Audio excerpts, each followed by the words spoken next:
Esta película que presento acá al principio es una película que había visto hace un tiempo porque le gustaba mucho a Wim Wenders, este director japonés, que tiene como particularidad que cuenta una historia, como todas las películas, de un hombre, un viudo, cuya hija se casa, narra un poco los eventos de los días previos al casamiento y el casamiento, y cuando la película podría haber terminado perfectamente, sigue unos minutos más y lo acompaña a este señor a su casa, que vuelve solo y no pasa nada, está como 3 o 4 minutos acompañándolo y bueno, en esa nueva soledad que le espera, digamos, en su vida sin la hija, en su casa solo, y esos minutos extra de la película son geniales, son maravillosos, son muy emocionantes porque sin duda son los que hacen que esa película trascienda y tenga el valor que tuvo y que tiene, ¿no? Entonces yo pensaba que muchas veces con la arquitectura pasa lo mismo y con las casas también. Tiene que estar bien, uno tiene que resolver la historia, tiene que funcionar bien técnicamente, económicamente, programáticamente, pero siempre puede haber algo más, ¿no? Lo que tiene la arquitectura de hermoso es que puede trascender algo más, para que no sea una mera construcción o una obra de ingeniería. Entonces un poco lo que quería intentar mostrar en esta casa, que es una casa en un monte de eucaliptos antiguo, es, bueno, ese algo más es difícil, es un tema, ¿no? En este caso nos interesaba el tema de cómo habitar en un bosque o cómo habitar entre árboles, que es bastante inusual para nosotros porque no hay muchos bosques en esta zona. Entonces nos interesó este tema, fue un poco el aspecto o el tema extra en el cual pretendimos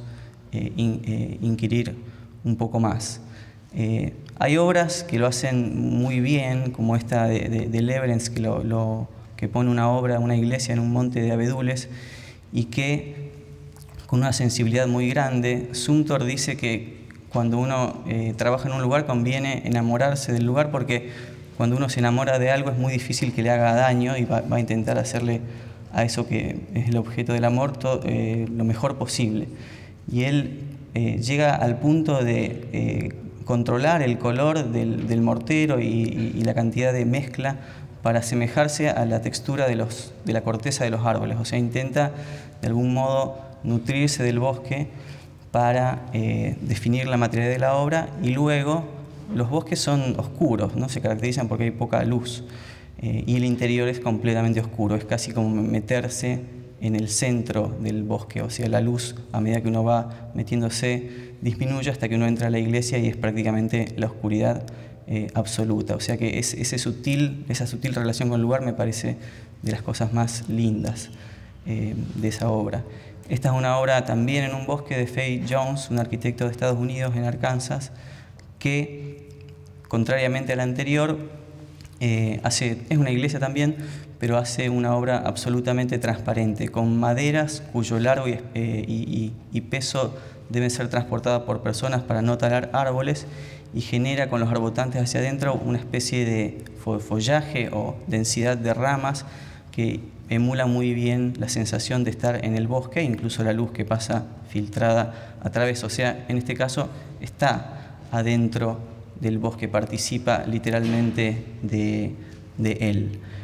En nuestro caso es un bosque de eucaliptos, una plantación que creo yo que estaba destinada a celulosa y luego fue destinada a un uso residencial. Y bueno, hay un claro, nos interesó la idea esta de, bueno, cuando uno construye hay que hacer un claro, o bien talando árboles. En este caso había un claro naturalmente, y lo que hicimos fue, es una pareja, es una familia grande con hijos ya casados, hay más o menos 4 intereses, el de los padres, el de los hijos, el de la esposa y el del esposo, que bueno, le gustaba cocinar, y la casa es como una especie de encuentro de estos 4 mundos en un gran espacio central, que se fragmentan y se acomodan libremente para que la geometría pueda básicamente respetar los árboles existentes e ir desarrollándose entre ellos y acomodándose, dando como resultado final esta forma que es bastante insólita, pero que de algún modo nace de los clientes del lugar y un poco de lo que nos pensábamos que era la mejor respuesta.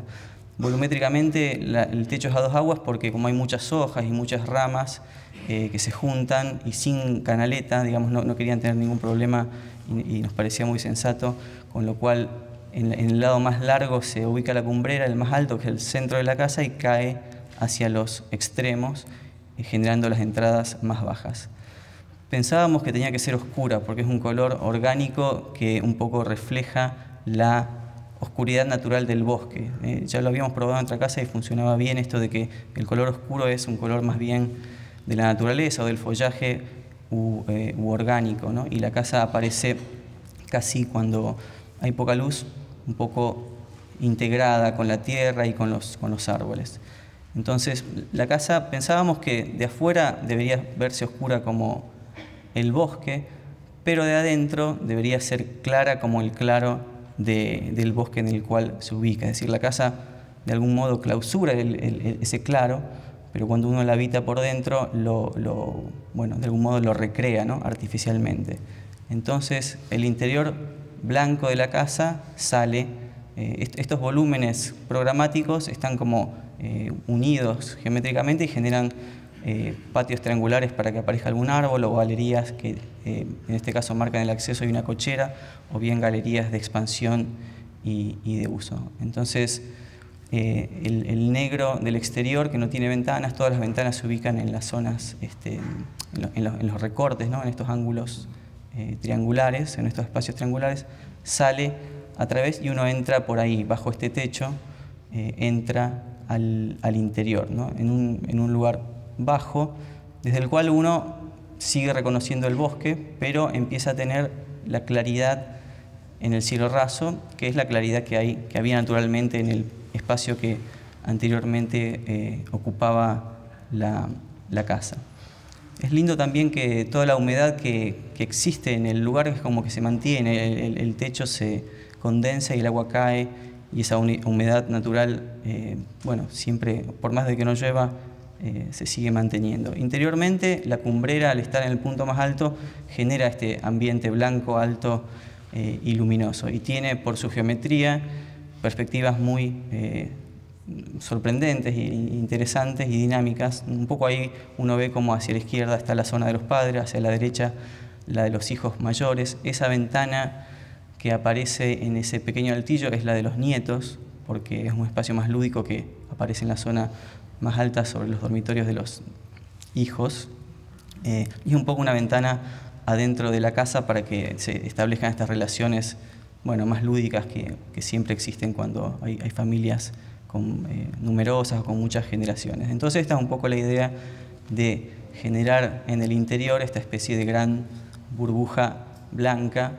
que, bueno, en el punto central junta a toda la familia, ¿no? Es como un gran quincho porque obviamente se juntan los fines de semana para cocinar, hacer asados, tiene una parrilla interior muy sofisticada y todo transcurre ahí. Por fuera de la casa nos parecía que también el hecho de que sea de un nivel es más relajado para vivir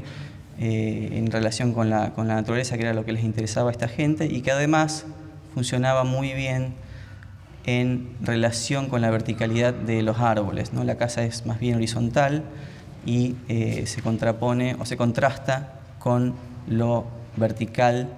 naturalmente de los árboles y del bosque que buscan la luz hacia arriba.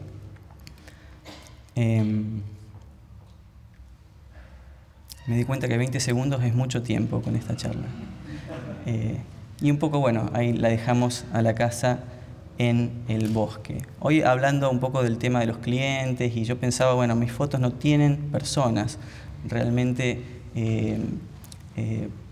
pero, y hablando con Sebastián, también en algo que de algún modo compartimos como idea, yo creo que uno llega hasta cierto punto con las obras. Y en la película, volvemos a la película de Ozu, hace algo muy lindo, que al final muestra, o durante la obra, muestra las escenas en las cuales transcurrió la película con personas pero vacías, mostrando el espacio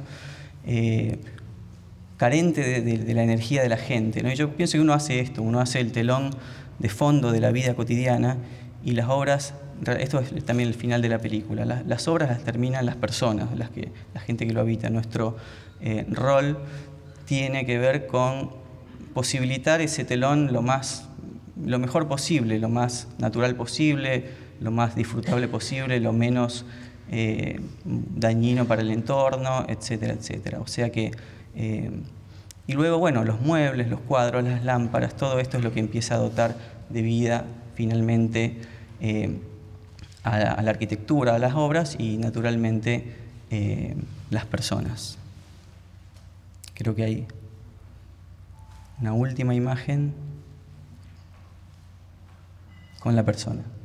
Gracias.